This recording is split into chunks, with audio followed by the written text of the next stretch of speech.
Bruno, et tout de suite, c'est l'heure de BFM TV répond à vos questions. Oui, pour les fidèles du live, c'est assez drôle de passer de l'autre côté du miroir. C'est donc Fanny qui répond à toutes vos questions au programme, Fanny. Alors aujourd'hui, évidemment, on va parler des conséquences de la chute de Bachar al-Assad en Syrie. Où se cache-t-il? Est-ce qu'il sera peut-être jugé? Est-ce que Abou Mohamed al-Johani sera le nouvel homme fort de Damas? On reviendra également sur les conséquences de la tempête Darag dans l'ouest de la France, avec ces chutes de neige très fortes attendues, 4 vigilances dans le sud-ouest, et puis surtout les dégâts qui ont été causés depuis avant-hier dans le nord-ouest, en Bretagne et en Normandie. On commence donc avec toutes ces questions sur la Syrie. En effet, avec donc ces premières interrogations, alors que la page al-Assad se tourne, le président Bachar al-Assad qui a fui Damas, c'est la fin donc de 54 années de cette dynastie, 30 ans par le père Hafez, 24 par le fils Bachar. Et cette question de Tina, où se cache Bachar al-Assad? Alors avant d'en parler dans le détail avec Patrick Sauce, notre éditorialiste politique international BFM TV, on va retrouver Jean-Didier Revoin. Vous êtes notre correspondant à Moscou, parce qu'il y a cette interrogation. En effet, plusieurs agences, notamment la TASS en Russie, ont dit que Bachar al-Assad avait reçu l'asile politique à Moscou, mais le Kremlin alors c'est très technique, refuse de confirmer cette information. C'est très technique, expliquez-nous. Alors oui, écoutez, c'est simplement le porte-parole du Kremlin à qui on pose la question, on demande où est Bachar el-Assad. Il a comme réponse une réponse sibylline qui dit qu'il n'a rien à dire sur l'endroit exact où se trouve Bachar el-Assad. Et puis après, il est relancé sur une question concernant l'octroi de l'asile politique et il confirme effectivement que seul Vladimir Poutine peut donner l'asile politique à un citoyen étranger. C'est donc une façon de confirmer sans confirmer la présence de Bachar el-Assad à Moscou, d'autant plus que certains médias dans la presse russe font état d'un parc immobilier assez impressionnant. D'après ce que j'ai pu lire ce matin, Bachar el-Assad posséderait plus d'une dizaine d'appartements dans la capitale russe pour lui et toute sa famille. Merci Jean-Didier Revoin pour ces précisions. Et donc Patrick, cette information en effet qui n'est pas vraiment une information, comment est-ce qu'on peut comprendre tout ça entre les lignes? On comprend que Moscou n'a pas vocation à crier sur tous les toits qu'un dictateur déchu, qui était pourtant son allié, s'est réfugié sur son sol. Pourquoi? Parce que Moscou a encore des emprises militaires extrêmement importantes, que ce soit aérien ou surtout naval. L'accès à la Méditerranée orientale avec cette base permanente de Tartous, il faut absolument la préserver. Et on comprend, parce qu'on a vu ces images notamment de statues déboulonnées à Tartous précisément, mais pas d'images de civils ou de rebelles rentrant dans la base navale, qu'il y a eu des coups de fil. Donc si d'un côté vous essayez de donner des gages et de négocier avec les nouvelles autorités, je prends les grands guillemets qui ont été utilisés par le Kremlin, et qu'en même temps vous assurez par une poignée de main que vous êtes en train d'accueillir Bachar el-Assad, ça fait très mauvais genre. On le verra peut-être. Jean-Didier Revoin a donné une information très importante. On savait que sa femme Asma faisait des allers-retours très réguliers pour se soigner. L'un de ses fils faisait des études, mais Jean-Didier vient de le dire, il y a aussi un très grand parc immobilier qui appartient à la famille Assad, parce que c'est tout un clan qui a dû s'enfuir. Autant d'indices donc à scruter de près. Il y a d'autres points également à aborder. Avec ce départ, évidemment, on parle de la fin aussi d'une page très sanglante de l'histoire de la Syrie, avec ces massacres, ces répressions très dures depuis 2011, depuis les révolutions arabes, et puis donc cette guerre civile qui a démarré par la suite en Syrie. 1,5 million de morts, 5-6 millions d'exilés hors de Syrie, des millions également de déplacés dans le pays. Et donc cette question, que risque Bachar al-Assad maintenant qu'il est tombé, puisque on peut le rappeler aussi, Bachar al-Assad a notamment décimé sa propre population avec par exemple du gaz chimique. Qu'est-ce qu'il risque aujourd'hui Bachar al-Assad? Alors la réponse se trouve dans la réponse à votre question précédente. Il est en Russie. Oui, alors on est perdu là. Non, mais non, ça comme c'est logique. Il est en Russie, tout est très logique, Fanny, bravo. Il est dans un pays qui n'est pas signataire de la Cour pénale internationale. On voit mal Vladimir Poutine le mettre dans un avion, puisque de toute façon, il n'a plus aucun pouvoir de nuisance. Son sort, finalement, est celui d'un dirigeant en exil. Pensez à Ben Ali, pensez à Hosni Moubarak. Ben Ali, le Tunisien, Moubarak, l'Égyptien. Ça va sans doute finir comme ça, sachant que on parlait de dictateur, mais là oui, c'est un tyran qui a décimé sa propre population.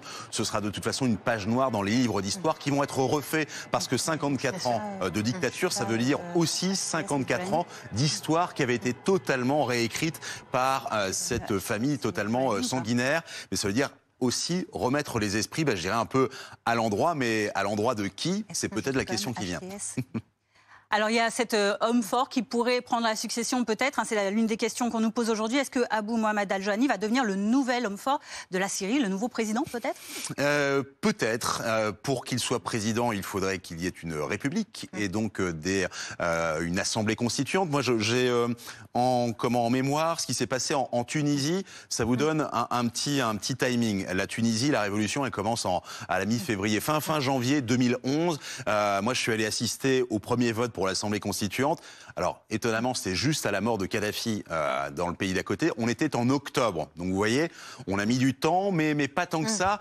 Sauf que il y avait à la fois un parti islamiste Ennahda qui était présent sur place, mais où il y avait aussi une forte opposition relativement unifiée, une opposition très politique qui avait préparé non seulement la chute de Ben Ali, mais surtout le projet politique d'après. Là, pour l'instant, il y a une conjonction de rébellions dont les plus structurées étaient ces fameux djihadistes, mais le seul projet politique était la chute, en tout cas le seul projet politique apparent était la chute du clan Assad. Qu'en est-il après? Pour l'instant, on part sur une page blanche et c'est sans doute la plus grande des inquiétudes pour la démocratie, y compris démocratie à la syrienne qui n'existe plus depuis, pour le coup, 80 ans. Merci beaucoup Patrick. Et on remarque que notamment en attendant d'en savoir plus sur la prochaine tête de ce pays, le drapeau a déjà changé, notamment sur ces images de la télévision nationale. C'était le drapeau de l'indépendance. Exactement. Alors on va également parler d'autre chose. Oui, on parle de météo, de tempêtes et de chutes de neige importantes. Ouais, en effet, dans les Pyrénées, vous me direz qu'à cette période, on est bientôt en hiver, c'est pas très surprenant, mais c'est la quantité, j'espère. Voilà, exactement. Avec cette question, va-t-il encore beaucoup neiger aujourd'hui dans les Pyrénées-Atlantiques?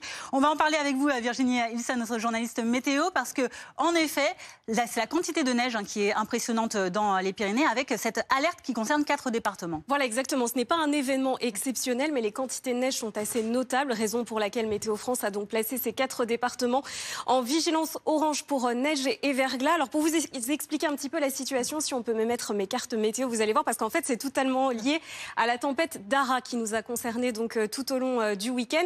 C'est simplement une dépression qui s'est formée entre les îles britanniques et l'Irlande et qui a vraiment plongé ici en Méditerranée. On la devine très bien. Il faut savoir qu'autour de la dépression, on a en fait des vents qui circulent dans le sens inverse des aiguilles d'une montre. Donc vous voyez, les vents, ce sont tout simplement ici ce qu'on peut voir en jaune. Flèches, donc, voilà, c'est un vent de secteur nord-ouest.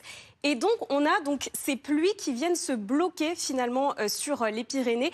Et par effet de blocage, on voit encore ici avec l'image radar, ça peut donner de bonnes quantités de neige. C'était le cas d'ailleurs ces dernières heures. Si on peut regarder justement les hauteurs de neige, à 7 heures ce matin, il a neigé plus d'1 mètre à 2000 mètres d'altitude. Donc notamment, c'est vrai, sur les Pyrénées-Atlantiques, qui a été un des départements les plus touchés, mais aussi sur la Haute-Garonne ou encore sur l'Ariège. Donc des quantités assez importantes. Et même à plus basse altitude, il est tombé entre 30 et même 70 cm de neige. Quels sont les 4 départements qui sont concernés donc par cette vigilance à la fois donc orange, on l'a dit, à la fois neige et verglas. Voilà, donc Pyrénées-Atlantiques, Haute-Pyrénées, Haute-Garonne, Ariège, et ça devrait durer au moins jusqu'à ce soir, c'est ce que me disait Météo France tout à l'heure. Avec un risque, on parle de congère également, il faut surveiller, c'est quoi? Parce qu'il y a beaucoup de vent, on l'a vu du coup sur l'image satellite, et c'est tout simplement donc des amas de neige qui sont déplacés avec le vent, qui vont former des tas assez conséquents, et donc forcément c'est de la neige qui est assez instable, raison pour laquelle en plus de ça, on a c'est vrai donc des alertes avalanches avec des niveaux assez élevés, 4 sur 5 sur toute la chaîne pyrénéenne au moins donc jusqu'à ce soir. Et prudence puisque les congères ça peut être aussi assez surprenant sur les routes et assez dangereux et ça peut glisser aussi fortement. D'accord. Et alors on nous demande également comment va évoluer la situation ces prochaines heures, ces prochains jours. Et ben alors regardez, ça c'est la carte jusqu'à ce soir. Ce sont les quantités encore attendues et encore de bonnes quantités. Alors ça s'est calmé ce matin, il tombe encore quelques flocons. On est à 1-2 cm donc par heure. Ça va reprendre dans le courant de l'après-midi, donc à partir de 14h et au moins jusqu'à la nuit prochaine. Et donc on attend des quantités de neige assez importantes. Il peut tomber entre 15 et 30 cm encore sur les Pyrénées d'ici ce soir. Et puis ça peut être le cas aussi, c'est pas seulement les Pyrénées, même si ce sont ces départements qui sont en vigilance orange. Ça peut être le cas aussi sur le Massif central ou encore les Alpes du Nord, où il a beaucoup neigé ces dernières heures. Merci beaucoup. Et justement, on parlait des conséquences de cette tempête Dara. Elle a aussi impliqué beaucoup de gares, notamment sur les voies SNCF qui ont été obstruées par des arbres qui ont chuté. Et donc, le trafic est encore très perturbé aujourd'hui en Normandie et et en Bretagne. Et puis surtout, les coupures d'électricité aussi, consécutives à tout cela, avec 7000 clients Enedis toujours privés à cette heure-ci d'électricité. Il y en a 2500 en Normandie, 5000 en Bretagne. Voilà les conséquences. Paradoxalement, on peut le dire quand même, l'Observatoire européen Copernicus a annoncé qu'aujourd'hui, en 2024, ça y est, on a atteint l'année la plus chaude jamais mesurée. Le contraste est flagrant, mais c'est bien le cas. Une première année a dépassé la barre du 1,5 degré de réchauffement supplémentaire par rapport à la période pré-industrielle qui avait été fixée par les accords de Paris. Ouais, on risque déjà de les dépasser. Merci beaucoup Fanny. On vous retrouve à 14h30 pour d'autres questions. Tout de suite, c'est le Déj Info avec Sonia Carnero. Très bon après-midi sur BFM TV et je vous dis à demain.